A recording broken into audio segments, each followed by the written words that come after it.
Welcome to Healing Solidarity, Embodying Change, the second conference about reimagining international development.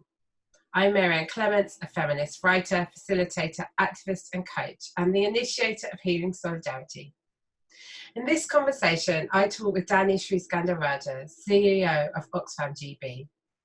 We talk about uncovering Oxfam's sometimes hidden soul and their lineage of humanitarian solidarity. We also talk about the safeguarding scandal and aid too. And we talk about running a large INGO and the responsibility that Oxfam has, to use its privilege with intention. Finally, I challenged Danny a bit about how Oxfam might embody that intention in its practice. I hope you'll enjoy listening to this conversation as much as I enjoyed having it with Danny. So hi and welcome to Healing Solidarity, and I'm really excited today to be here with Danny Sriskandarajah, who is the new, still new, I think, CEO at Oxfam GB. And I think many people listening will have heard something about you or know you a bit or have heard that you're at Oxfam. But how would you describe yourself, Danny, in your own words? Oh, wow. Hello. It's good to be here. So I suppose my full name is Dhananjayan Sriskandarajah. I was born in Sri Lanka. That's where I grew up until I was about 7. And then for one reason or another, largely because of the war in Sri Lanka, I've ended up having lived in lots of different parts of the world. I think I've lived in 6 countries in 4 continents, primarily in Australia where I grew up. But for the better part of the last 20 years, in the UK, where in one way or another I've had some connection to international development, although this job, which I've now been in for 7 months, is the first sort of formal employment role in an international development NGO. But ever since I was, I remember being 11 and fundraising for what now is Oxfam Australia. It used to be called Community Aid Abroad. I did politics and economics as an undergraduate, then did development studies as a master's, and also in my DPhil worked in development. So I suppose I sometimes feel like I'm not really a development insider. I'm a sort of participant observer or something like that, a sort of journeyman in this sector. And professionally, I did my DPhil and then worked in a political think tank. UK or a couple of UK organisations that are in the Commonwealth, and then for 6 years was Secretary General of something called Civicus, which is a sort of global alliance for civil society, and then since the beginning of 2019, Chief Executive of Oxfam Great Britain. So there you go. There's a bit of the personal and the professional mixed up there. And how's it going? It's been fascinating. I've never worked in an organization this big or complex, it's sort of wonderous in some ways. There are 10,000 people on this planet who work for Oxfam. That's just amazing. I love the idea that I'm one of, 10K strong workforce in 90 odd countries, doing given Oxfam's breadth, doing all sorts of things. And that's amazing. But on the other hand, I've never worked in an organization where I've not known everyone else who works there. Right. And, that's, so it's a big learning curve for me. I'm also trying to learn how the confederation works, so Oxfam, like many of the INGO families, in its attempt to, become more global or internationalize, has gone from being one entity, Oxfam Great Britain, since 1942, to now something like 20 different legal entities, plus another 50-odd country operations. So it's a sort of hugely complicated structure, which I'm still trying to learn. And then I suppose the other reflection after all of this, or of this time so far, is, I've always pretty much worked in civil society in one form or another. Activism and social or civic action has been really important to me in all of my life. And I do think there's something really special about these civil society formations. For me, the founding story of Oxfam seems just as relevant in 2019 as it did in October 1942, when, 8, I think in the first meeting, 8 ordinary citizens came together to out of deep concern for what was happening in the midst of the Second World War. There was the Nazi occupation of Greece. The Allied forces had blockaded Greece, and there was a famine. And so these people, some of whom were Quakers, there was an academic, there were a retired, there was a priest, and they said, this is unconscionable, and they raised money to fund famine relief in Greece. But then they said, well, that's not enough, because we don't want to just be applying a plaster or a band-aid. We need to do something. And so they started, along with lots of others across the country, a letter writing campaign to change the British government policy, which was to blockade Nazi occupied places like Greece. And that was very brave. I met someone who was a child at the time who said, people thought that Oxfam people were lunatics because, they were in the middle of a world war. And here were people saying we should be civilized in our relationship with people under Nazi occupation. And that spirit to me is really important. And I'm everywhere over the last 7 months, I've been looking for glimpses of that spirit, of that social action, that sort of soul of the organization. Right. And the good news is it's there. It's just hidden sometimes. Yeah. What do you think hides, actually? Because I think that's interesting. Well, part of, I think, what's gone on, and this is not unique to Oxfam by any means, is we have, for better or for worse, professionalized social action, right? I mean, if you take Oxfam as an example, I think it wasn't until about the 12th year of its existence that it even had a paid member of staff. Right. So it really was the Oxford Committee for Famine Relief. Later became Oxfam. It was volunteers raising money and campaigning. It was very much internationalist, and it was based on solidarity as well as humanitarian principles. And then eventually, like many social formations, it started to institutionalize. And, in the UK, there's a regime, a sort of charitable governance regime. It's been around for 400 years or so. And by being a registered charity, you formalize your processes, you professionalize, but then you also bureaucratize. And, the story, especially of the last 20 or so years, of many of these civil society organizations, again, not just Oxfam, not just even international development NGOs, across the charitable sector, there's been this huge scaling up, right? So Oxfam itself is almost 3 times as big in real terms as it was about 20 years ago.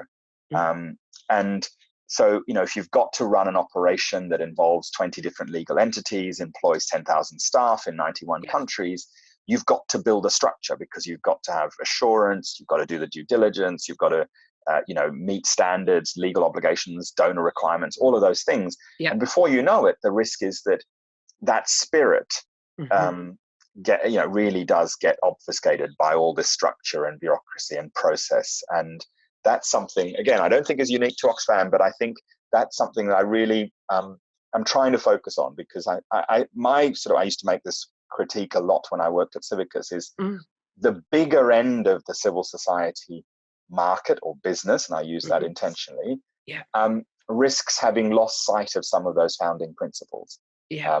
Across the civil society world, my worry is that the bigger bits of it have started to resemble the corporates that we often complain about. We've adopted many of their behaviors, many of their aspirations, many of their incentives. And I worry a bit whether we're doing justice to what the role of civil society, especially in the world we live in today, where I think more so than ever, we need a independent, vocal, radical, risk-taking civil society to hold power to account. And if the bigger bits of civil society, the better resource bits of civil society, end up being, in some ways the danger is we become co-opted by state or private sector structures, then we can't play that role of independence. And, I'm not saying that this is the only bits of civil society. The good news, of course, is there's fabulous bits of civic activism all around. And, in some ways, it's a very inspiring period of human history to live in, because we can connect with each other. You can run wonderful online conferences. We can have, the Occupy movement or women's marches really blossom and thrive in ways that are well outside these structures. But the question is, those of us who live inside the bigger bits of civil society, I think, have to ask ourselves, what is our role? What's our value add? Or when is big beautiful in civil society? Yeah. So I'm not entirely sure we've always got the answer to that. Right, absolutely. And we were going to talk about that because I'd heard you say before, I think that, we need to drop the idea that size matters. And the thing I thought about was, some time ago, a decade ago now, I was running a small INGO, and I felt like I was always saying, hold on, small people have, small is beautiful or whatever. And it was really hard to persuade people. There was always this pushback, like, how have you got the capacity? How can you make stuff happen if you're so small and you have so few staff and you're trying to do things in a different kind of way, really? And I wonder what that means from your position now, how that looks. Yeah, well, I think it is really important that, again, organizations like Oxfam work out, when do we add value? When does our scale or size really help? And focus on those rather than just go for growth for all sectors. And, I've said it publicly before, I've had so many encounters over the years, especially when I was working at Civicus, with civil society organization leaders who really worried me about their focus on it's almost growth at all counts, right? Yeah. So I remember once meeting someone who ran an affiliate within a development NGO family. And I said to him, what are your aspirations for the next 3 years? And I thought he'd say something about child poverty or, sustainable development. But he said, we're number 6 at the moment. I'd like to be in the top 3 in the next 3 years. And I thought, that's crazy. Yeah. How do we get ourselves to, how do we dupe ourselves into thinking that that's any way a sign of success? Yeah. And that's worrying. I see that behavior replicated across, again, maybe the bigger bits of civil society. There's a structural set of drivers that, perhaps you relate to from your time in a sort of mid-size NGO, which is that there really has been almost the sort of bifurcation of, especially, in the UK sector, which is the one I'm most familiar with. What you've seen is if you look at the data on civil society organizations, the story of the last 20 years has been the big have gotten massive. Yeah. The small kick along and the medium are struggling to survive. Yeah, absolutely. And the drivers of the big getting bigger are often things like government contracting or government grants, where, government in the development sector, differed and other agencies, but of course in the domestic sector, a lot of the outsourcing that has gone on to civil society, government wants, to write big checks and have big partnerships. That almost privileges the big. Yeah. And there's good reason for that, because, especially when we have public services that have been stripped of people, there's no capacity in government anymore to manage lots of small grants. Yeah, so managing one. Yeah. Yeah, exactly. So if you happen to have the wherewithal to qualify, then you're in the game. Of course, if you're not, if you're outside, you're shut out and you don't get the benefit. So you see the sort of scaling. And of course, that's the tiny, tiny minority of civil society organizations, because the vast majority are tiny. There are lots of, the majority of charities or nonprofits around the world still have no staff, and they're essentially voluntary organizations, even if they have. And so, we should also recognize that we, say the Oxfams of the world are a peculiar bit of civil society that have gotten bigger for these reasons, and including, of course, that for individuals who support organizations like this, then, brand and awareness, public awareness has helped us and others to scale up. There's some value in that, because, we could say that we are adding value because people feel, they can trust an Oxfam or trust another big NGO, and they're more likely to give. We can deliver perhaps more efficient forms of fundraising or resource raising. So there's a sort of logic to the scaling, but I think we really, really have to be conscious about the power, the imbalances, the implications of a sector that is so imbalanced. Yeah, yeah. And from Oxfam's position, what are the things that you're thinking about doing to kind of, I guess, be conscious? What's the practical ways of being conscious day to day about that? And I guess I'm thinking about like partnerships and how you're working with other organizations and what that looks like. And maybe people might want to hear a bit about how you can kind of stay conscious even with that dynamic in place. Yeah. Well, I mean, look, I think Oxfam is Well, look, let me start this way. I had to think twice before I even applied for this job at Oxfam, because, Oxfam, 2018 was a very difficult year for Oxfam, and it was called out for all sorts of things. And I had to think twice, do I really want to be inside a big machine? Do I really want to be inside an organization that has been found wanting in many ways? And the reason I applied, and the reason I accepted the job, and the reason I'm happy that I did, is because I think there is a commitment within Oxfam to learn from the mistakes of its past, and to almost reimagine what Oxfam is for. I mean, that's the phrase I used in my interview. That's the phrase that comes up often in my discussions with the chair of the board of Oxfam. Because for us, the lesson, I think, isn't just that, we got some things wrong on safeguarding. We did. And we need to invest in putting our house in order, and we are.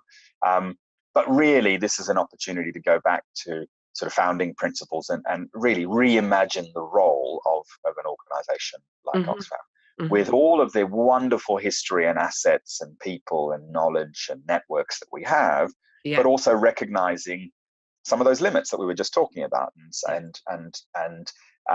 So I think that was a fundamental point for me, that this isn't just about tinkering here and there and putting the house in order when it comes to safeguarding. That's all necessary, but it's not sufficient, because I think there's a question about thinking about the role of these big NGOs. And I think there is a role.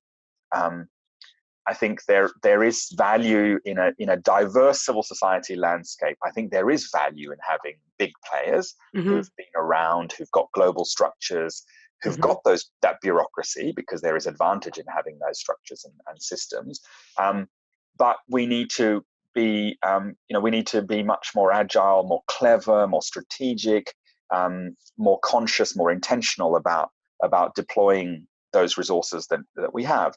And that goes to your point about partnerships, because, I often in conversations with colleagues, the frame that's often used in Oxfam is, how do we make the super tanker more like a flotilla, so that we can be, more agile and move, more efficiently and strategically and deploy good. And I think that's important, because, in the 21st century, I don't think we're doing justice to our mission by being a super tanker. And so we do need to organize more like a flotilla, a global flotilla that's more inclusive as a confederation. But then I also sometimes think, well, maybe we need to be more of a dockyard as well.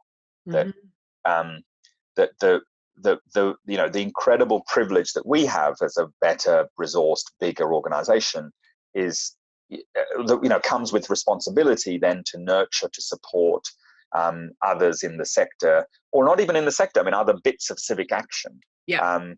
And that, I think, is to me, going to be a core part of Oxfam's strategy going forward. I mean, the good news is, I think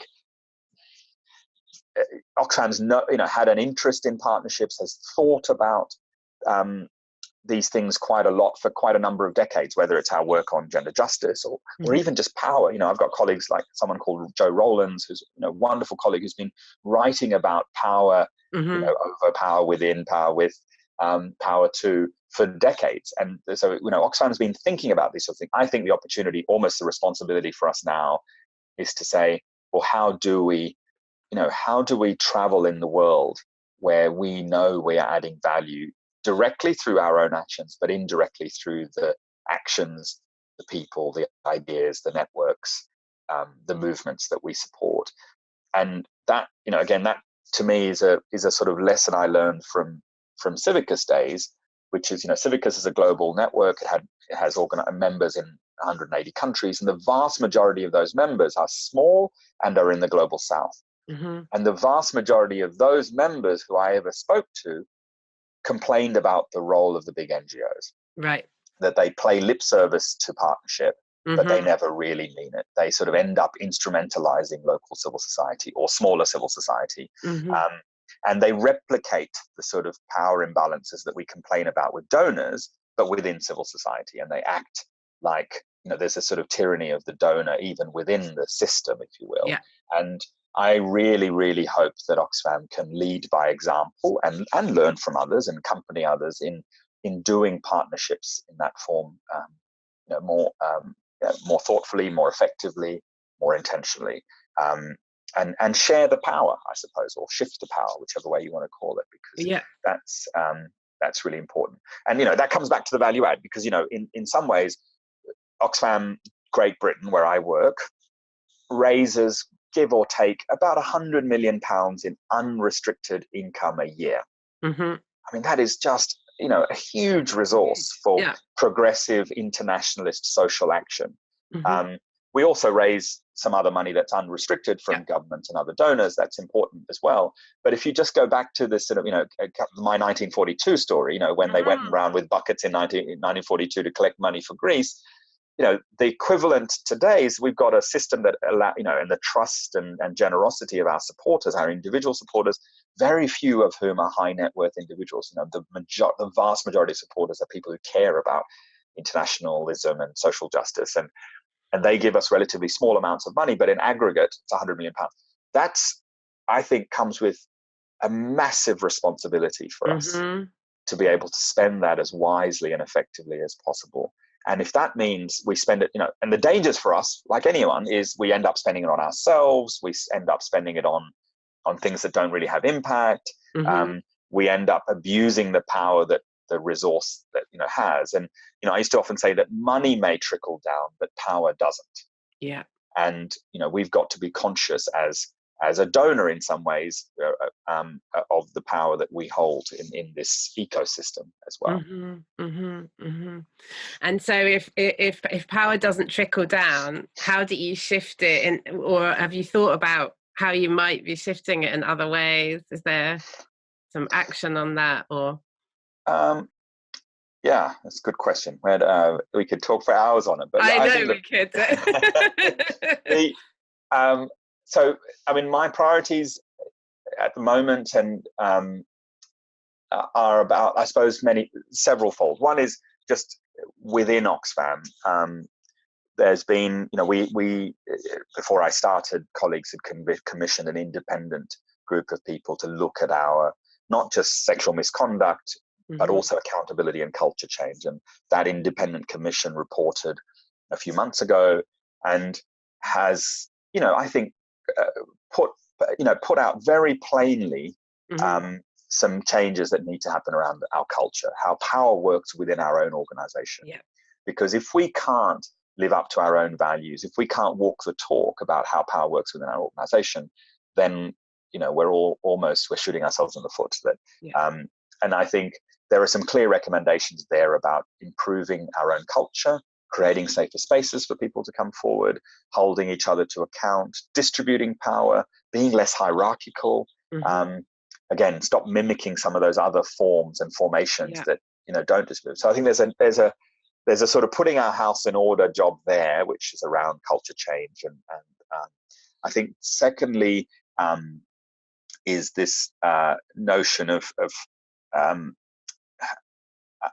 we're about to have a new strategic plan as a confederation, and I think there's a sort of fundamental question around what is the world we want in 10 years' time, and what is Oxfam's role in achieving that? Comes back to the questions we've just been talking about, and I think being clear, being explicit about our ambitions, but also our limitations, and the sort of resources, but also the responsibilities that we have in that mission. And I think, again, I think Oxfam has been pretty good in the past about being conscious of some of those things. I think this is a moment for us to be even more, even clearer about that. So I think there's a sort of almost a question around mission or vision, something like that, being just really clear about our role in the world.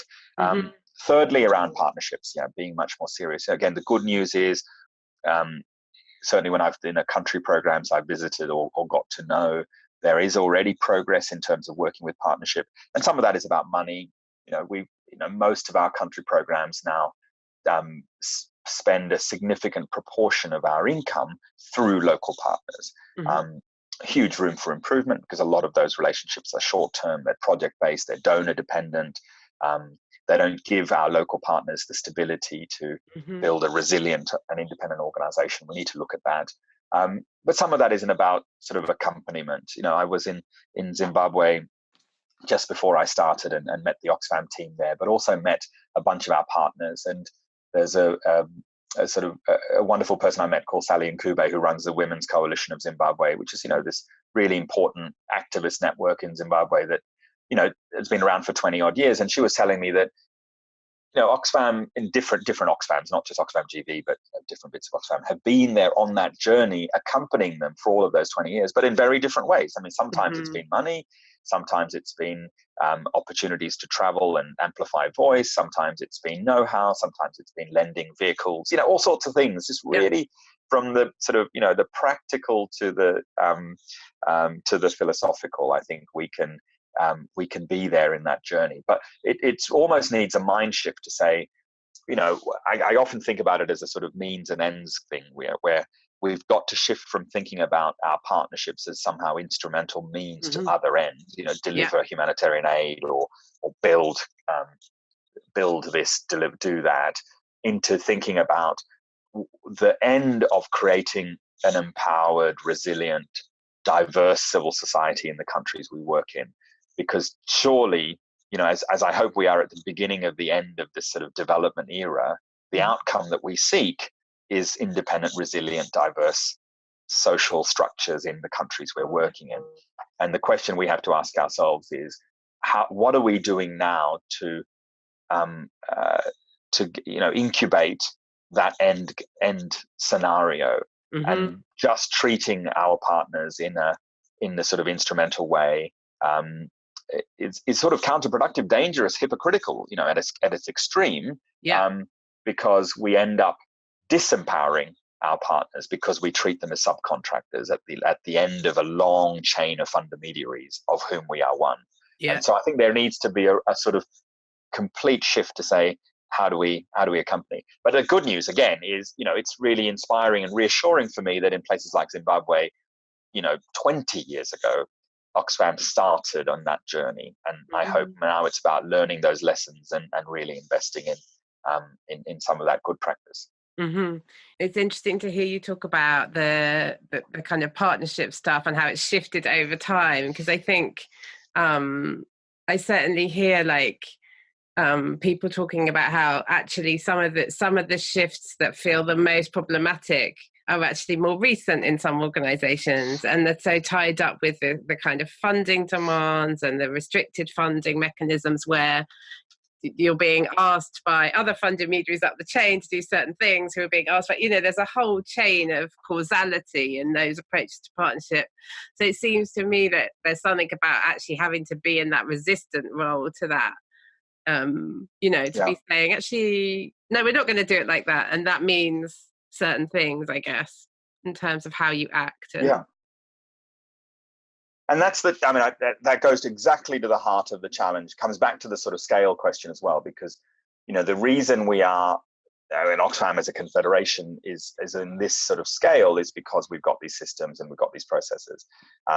So I don't think we can pretend to be or aspire to be a sort of radical, agile, completely radical sort of formation. Because we do have, expectations, rules, things, all of that. But I think we just need to be clearer about not imposing the worst of those to our partners, and being clear about where we add value. As part of this strategic planning process, we've been having a whole bunch of workshops. We're calling it Open Oxfam, and we're inviting our supporters and our partners, our stakeholders, into conversations about, what should Oxfam do differently over the next 10 years. And I met a wonderful apartheid era activist who said to me, in the 1980s, the way that Oxfam helped primarily, she said, was we would bring bags of cash into South Africa to help anti-apartheid activists. And I'm thinking to myself, there's no way we could bring bags of cash across the international borders today with all of the due diligence and anti-money laundering and anti-terrorist financing sort of regimes. And, in some ways, the world is a better place that we have those rules, but it does then tie our hands about what are the sort of interventions we can make. And couple that with, as you say, the last few years of how the system works. And I often call it log frame-itis. Yes. Sort of the disease that has swept the development sector, where we want to projectize and put the sort of long-term transformation and accompaniment that we need to be into short-term projects and log frames. And we all know that doesn't make sense. Yeah. But we're sort of compelled to do it. And I think, again, maybe there's a responsibility for actors like Oxfam to also just push back a little bit. I like, as you say, it's resistance, maybe sort of careful, considered resistance. And then, of course, nurturing other people's more radical resistance, because that comes back to the dockyard role that perhaps we can play. Yeah. Log frameitis. I like it as a way of speaking about it. I think, I think that there's probably different roles for different people in pushing back on some of these things, right? And sometimes the role is to make the log frame work so that you can help the resources be channeled to where they're needed. And sometimes it's to say, actually, we're not doing this, Yeah. So I think that and it also comes back to the sort of accountability question, which is the other fundamental challenge facing us as a sector, I think, which is how do we get better at accountability? And again, an Indian colleague of mine says that the INGOs are good at accounts-ability. Yeah, they're good at filling in their accounts year in, year out, but they forget how to do accountability, to the people we claim to serve, the partners we work with. And I think there is that notion as well that, you need some systems. I'm not saying we throw away everything. That's yeah. We need some systems to hold each other to account. We need the transparency. Our donors expect that. Our supporters certainly expect that. And there's no, you can't put the sort of transparency genie back in the bottle. But I think we have to get much more sort of strategic about how we do that, and clever. So and I think the systems we have now are mostly not about accountability to the people whose lives are affected by the work, right? And that's always, to me, seemed like a major kind of obvious problem. A log frame's not going to help someone in a village somewhere in the world who's trying to make ends meet in any way, shape or form. So how do we do that accountability better it's a perplexing question, right? But we have it's a perplexing question, but the good news is we have lots of answers around the place. There's great examples of taking participation really seriously, using tech to give to amplify voice, to again, working with local partners that are more grounded, to new formations. Some of the more interesting bits of civil society to me have sort of participation and accountability at their heart. There's participatory grant making mechanisms or community foundations, where you just close the loop by putting the people you want to serve at the heart of your governance. And then you have no excuse to sort of absolutely, you can't fudge. And so, I think there's no shortage of examples of good practice or thoughtful leadership in this. And this is where I'm excited about the sort of Oxfam strategic planning process, because I do think, again, I don't know where we'll land, but I'm really excited by some of the conversations I'm having with colleagues about, what could we do?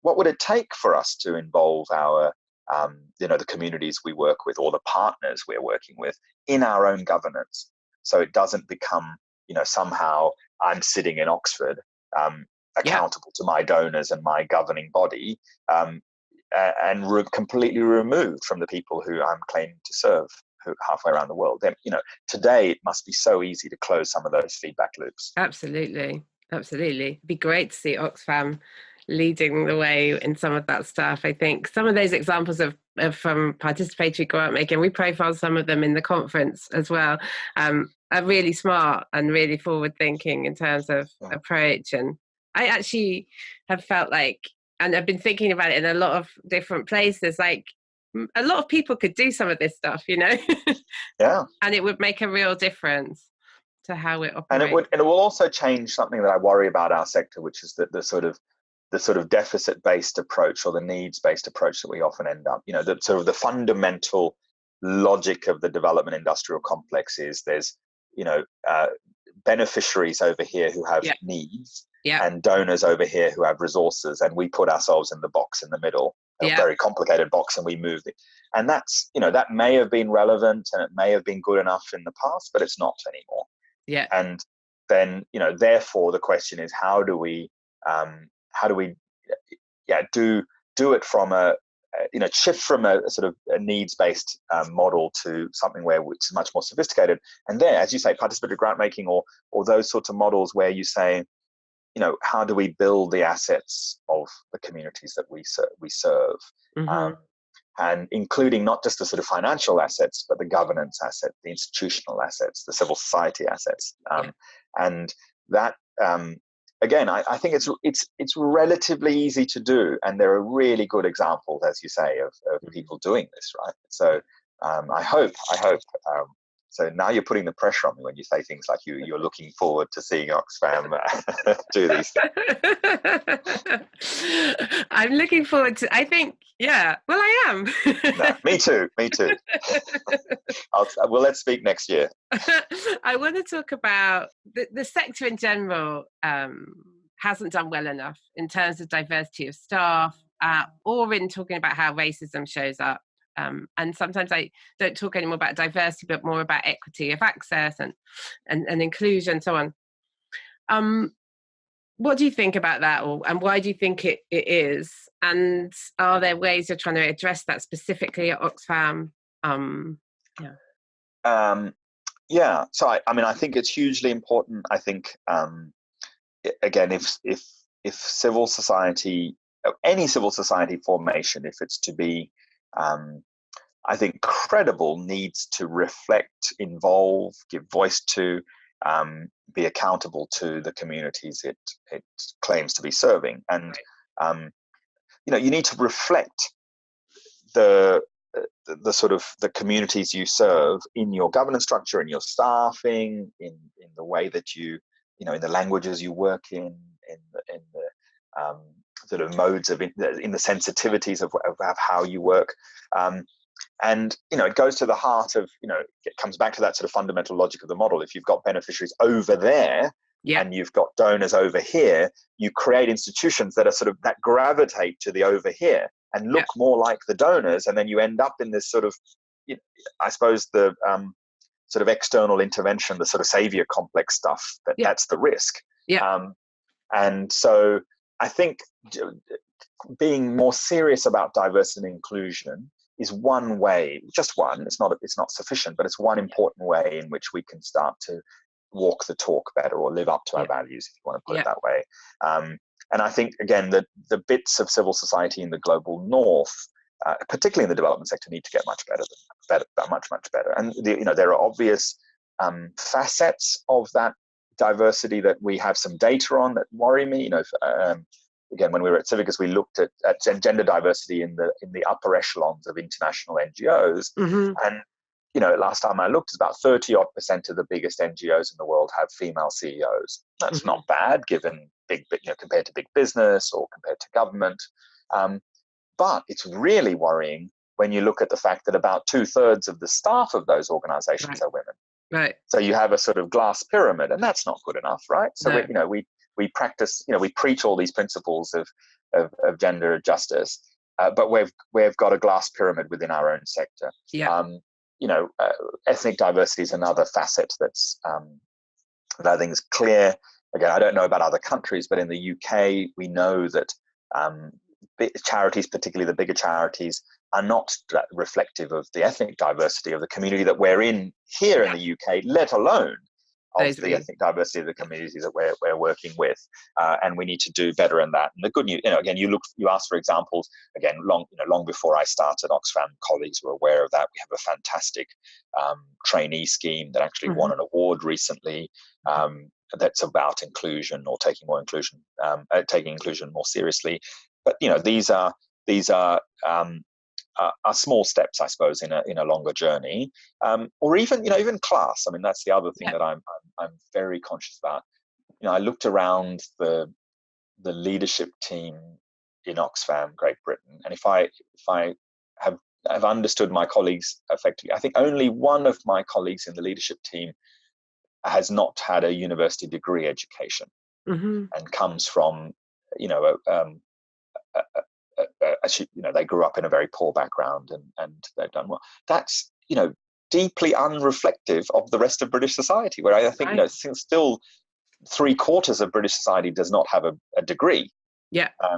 And you might argue, well, you need degree level qualifications to be in a professional civil society organization like this, and maybe that's true. But to have only one of 11 people in a leadership team, when some of those skills and experiences, humility that we're looking for, if we're to be somewhat more diverse, we need to be serious about. And I could go on, and I think that comes back to the sort of lessons of that I think feminists have taught us in particular, that the first step in that journey is not to sort of go tick box and say, we've done it on this criteria or that criteria, but actually is to be conscious of the longer intersectional journey that we need to take on that. And again, it'll take a while, but I know Oxfam was already conscious of some of these things, but we are taking it much more seriously. In fact, in a couple of weeks' time, we've been doing an open conversation on race within Oxfam Great Britain over the last few months. We took in fact, our leadership team had an externally facilitated session on white privilege for half a day just a few weeks ago. But in a few weeks, we'll conclude that process with a set of recommendations on what more we at Oxfam Great Britain need to be doing to promote race equality. And I'm clear that there is more we need to do. So I think at least, and the good news is there is this awareness, and I hope commitment to taking some more action. I definitely think that there is something about really, really speaking some of these things more clearly is like a first step as well. Yeah. And there's something, isn't there, about when you talked about the leadership team about not valuing experience enough. Like, if everybody's got a degree, we're valuing some kinds of skills and knowledge, but maybe not experience enough. And that seems to play out in the whole partnership and localization stuff as well. Like, if we're overvaluing the things that we might have, like degrees and things we've achieved, tick, tick, tick. Yeah. We're not valuing people's lived experience enough, perhaps. And I think it's an interesting thing to think about how we square that as well. And it's in that conversation about participation too, isn't it? But, and doesn't it also relate to a sort of thing that maybe that, again, the most of the sector, the development sector, could be accused of being guilty of, which is that the underlying principle of our action or our interventions is we know best. Yeah, absolutely. Right. And if you don't have diversity, or worse still, if you've replicated power structures from outside, from the wider society within your own institutions, no wonder you have that sort of patronizing or paternalistic approach to the world, right?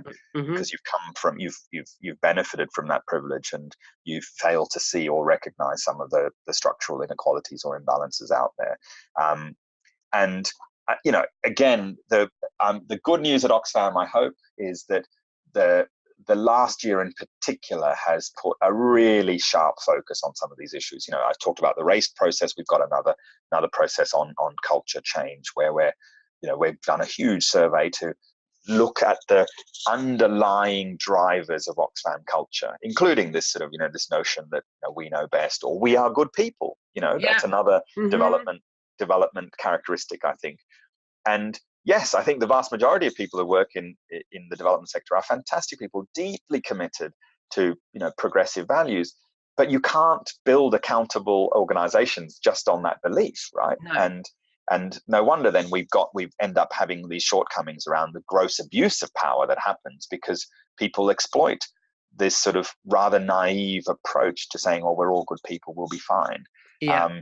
And of course, I'm not saying that this is just about a few bad apples. Please don't get me wrong, because I think it's not. But it's about creating an institution that has a blind spot to the abuse of power, because we're so convinced that everything is going to be fine. We're good people. Yeah.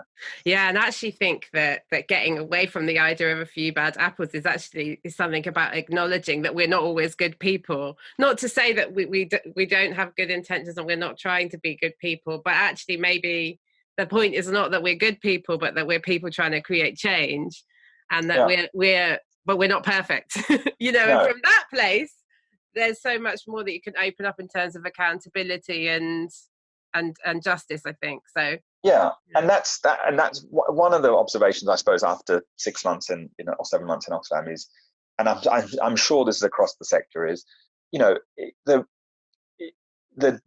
one potential negative outcome of all of that's all that's happened in our sector, particularly in the last 18 months, is that really amazing people who need to be doing amazing things in a bad world out there today have become demotivated and deflated. And for me, there's a sort of, I like the fact that you use healing in your in your title, because I think there's something there that we have to pay attention to, where we have to recognize the nature and scale and pervasiveness of the problems we're challenging, and do something about that. But we can't let it then break us, if you will, because the world needs strong, vocal, resilient civic formations. In some ways more than ever before. And we need to do both in some ways. We can't, and that's in the same way that I think I often say that I think the world would be a worse place without Oxfam or Oxfam, organizations like this, because we can bring something to the world. But the world will also be a worse place if Oxfams don't transform, don't learn the lessons of the last 18 months in particular. And so, I hope this isn't a destructive moment or a self-destructive moment for us in let's say, progressive civil society, because we need our confidence, we need our mojo, but we also need to be conscious of some of our shortcomings and where we need to improve and act. It sounds like the lessons of the last 18 months for you have been kind of that. You had that very public experience of the scandal breaking in the press. Has that helped catalyze learning, or has that been, I'm sure it's been a major challenge, but do you feel like it's always had a positive outcome or something like that? Yeah, no, I mean, look, I think we have to recognize the pain, the anger, the hurt that people are feeling. And it's not just people inside Oxfam. I mean, this is the moment where we have to think about the victims and survivors of a system that in some ways has failed those people, and not just over the last 18 months, but for years, maybe even decades. And I think we've got to recognize that those impacts, those emotions. But I do think, as you're saying, we have to. The responsibility is, what are the positive, constructive things we can now do from here on in. And there, I think the lessons. Again, this is before I started, but I hope I can help sort of energize and resource and some of this movement. And that, again, in my very simplistic way, I think of a sort of two-layered or two-pronged approach. And one is around putting our house in order when it comes to safeguarding or preventing sexual exploitation, abuse, and harassment. And that's, Oxfam, even way back in early 2018, announced a 10-point plan, and we've tripled our resourcing in safeguarding. We've made sure there's a safeguarding focal point in every country. I've got a new director of safeguarding who comes from a professional safeguarding background, who reports directly to me. Oxfam International has just got a new associate director for safeguarding. There's a whole, we've got a new fund to support partners. Every person, every employee, all 10,000 of us have had to do compulsory safeguarding training online. It's a start, it's not perfect. So that bit of putting our house in order to make sure that we take these things seriously, not just in terms of exploitation of the people we work with, but also how power works within our organization, bullying, harassment, racism, neocolonial behavior, elitism. So I think that's really important. But then that starts to blur into the stuff we were just talking about earlier about the sort of culture. And I don't mean culture in terms of just the sort of behaviors of people or the habits. I mean the sort of the how an organization presents itself in the world. Coming back to all those structural imbalances and how we see ourselves, and making sure that we are humble, making sure that we're conscious of the power that we hold. So I think those to me are the two things. I think in some ways the first is relatively easier. I mean, it requires a huge bit of resources and a mind shift. But we also have to recognize the first is not going to be completely preventative. It is very unlikely that we are going to prevent all forms of sexual exploitation or sexual misconduct. And in some ways, organizations like Oxfam, where we pride ourselves in being in really difficult places and difficult contexts, where we know very brutalized context where sexual violence has, sadly, tragically has become a norm or currency in some places. Yeah. We want to be there. But we've got to make sure we've got a system that's robust enough to address some of those risks. So minimize the risk, but also have a system that's robust in dealing with misconduct where and when we see it. Yeah. And that's going to happen. But then the other side of the challenge is the sort of more fundamental one, right? If we think ahead in 10 years' time and we look at the sort of civil society or international development landscape, will it look substantially different or substantially better on all those things we've just spoken about? Mm-hmm. I certainly hope so, because I think we will fail the people we claim to be serving, and we'll fail ourselves if we don't sort of inculcate a sector that just looks different, that is more diverse, that is more inclusive, that's more conscious of its own power, that is more participatory. And I think those are the sort of the broader aspirations, and that's in Oxfam, and that's my job. I hope is to help work with colleagues to make some of that happen. But that's really about all of us. If you're in the sector working together to do that, and that's my the world looks very different than it looked 75 years ago, or let alone 20 years ago. Yeah. But some of our institutions don't look that different. Yeah. And that's the big challenge, I think, for us as a sector. Is what is that institutional landscape, say in 10 years' time, and what are the structures and cultures within it that we want to be proud of? I want to work in a sector, I want to work in an organization that I can hold my head up high, not just because of the people we help or the impacts we have, but because we walk the talk on the values that we hold dear. Yeah, and I believe that if you're walking your talk, the impact is gonna benefit anyway, right? Yeah, it's a circle, right? It's a thing. Yeah. Thank you so much, Danny, for your time and inspiration, I hope, for other people listening. I've really enjoyed talking with you, and I wish you all the best with that. Thank you. It's been really good to talk, and I look forward to the conference. You've been listening to me, Marianne Clements, in conversation with Danny Sriskandarajah. And this is Healing Solidarity, Embodying Change, the second conference about reimagining international development. Thank you so much for joining us today. If you'd like to spend a little more time with the ideas and suggestions we discussed in this talk, or any of the others, don't forget you can make a contribution to support the production of this conference and get access to recordings and ongoing conversations about these themes and ideas. Just click the link below this video to find out more.